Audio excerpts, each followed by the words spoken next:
On continue la découverte de la marque Oppo. Mathieu nous avait fait découvrir le Oppo R5 qui misait tout sur la finesse et dont le test est disponible chez Android MT. Salut à toutes et à tous, c'est JSN et je vous propose de découvrir le Oppo N3, le nouveau photophone.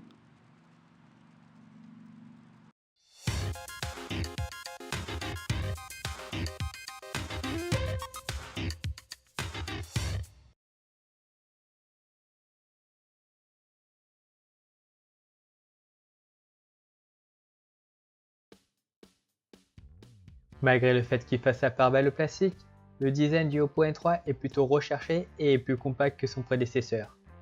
L'écran de 5,5 pouces occupe la majeure partie de la face avant, même si le capteur rotatif prend lui aussi pas mal de place. Sur la tranche inférieure se trouve un haut-parleur et la LED de notification. Le port micro USB et le bouton d'alimentation se logent quant à eux sur la tranche droite, tandis que sur la partie gauche, Oppo a fait le choix de mettre le contrôle du volume et la prise jack. Pour cette dernière, l'emplacement n'est pas des plus judicieux et se révélera sans merci avec les personnes qui ont des poches serrées. À l'arrière, on retrouve la coque amovible en plastique blanc mat, le capteur d'empreinte digitale ainsi que l'appareil photo motorisé. Pour ce dernier, Oppo a opté pour un plastique simili-cuir qui dénote avec le reste de l'appareil.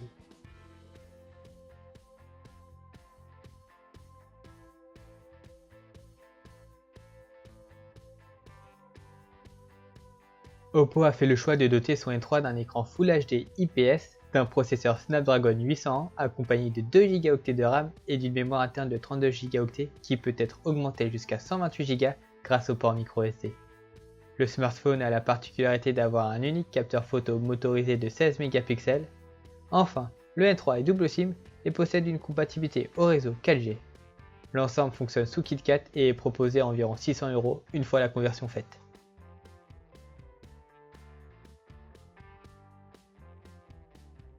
Concernant le packaging, Oppo a opté pour une boîte en plastique tout ce qu'il y a de plus classique.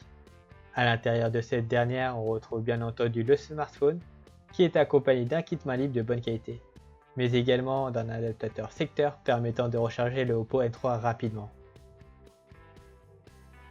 Le constructeur a également inclus un trombone pour accéder au port micro SIM.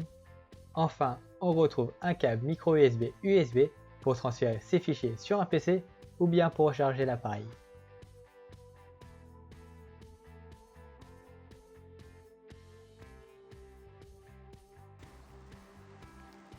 Oppo a fait un petit effort au niveau du packaging puisqu'il a fourni, en plus de ses accessoires spécifiés précédemment, une télécommande Bluetooth, le OTouch. Au niveau des fonctionnalités, cette télécommande permet de localiser le téléphone grâce à un double clic.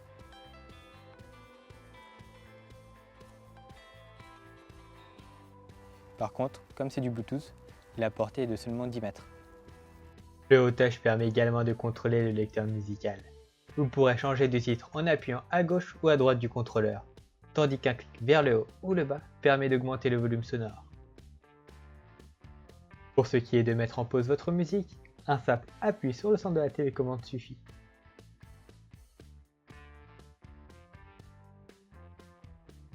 Enfin, pour finir, le OTouch permet également de choisir l'angle de la caméra. Vous pourrez le faire de manière précise en cliquant sur le haut et le bas de la télécommande, et vous pourrez même lancer le mode selfie ou le mode appareil photo standard par le biais du OTouch. Par contre, pour tout vous dire, ce fut la croix et la bannière pour moi pour enclencher cette fonctionnalité correctement.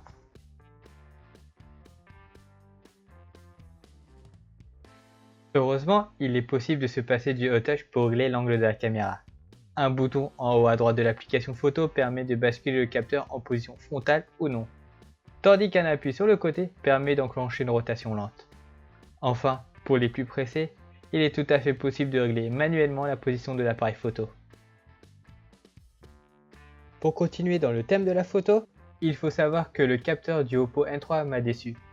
Non pas qu'il soit particulièrement mauvais, mais plutôt qu'il n'est pas à la hauteur d'un photophone digne de ce nom. Avec le mode automatique, les clichés affichent parfois du bruit et ce même en plein jour. Par contre, quand les conditions sont optimales, les photos sont bien nettes. Au final, pour s'assurer de réaliser un bon cliché, il ne faudra pas hésiter à modifier les différents paramètres au sein de l'application photo. Cette dernière est très complète et est similaire en tout point à celle du Oppo R5, de même pour la surcouche logicielle ColorOS 2. Ainsi, je vous recommande vivement de visionner la vidéo de présentation de Mathieu pour en apprendre un peu plus sur ces deux points. Quant à moi, je vous invite à vous rendre sur le site d'Android MT pour lire le test du Oppo N3, dans lequel vous en apprendrez un peu plus concernant l'expérience multimédia et l'autonomie qu'offre le mobile. Restez connectés et à très bientôt sur Android MT. Merci de nous avoir suivis et n'hésitez pas à vous abonner sur notre chaîne YouTube pour ne pas rater nos dernières vidéos et nous suivre sur les réseaux sociaux Twitter, Facebook pour ne rien manquer à l'actualité Android.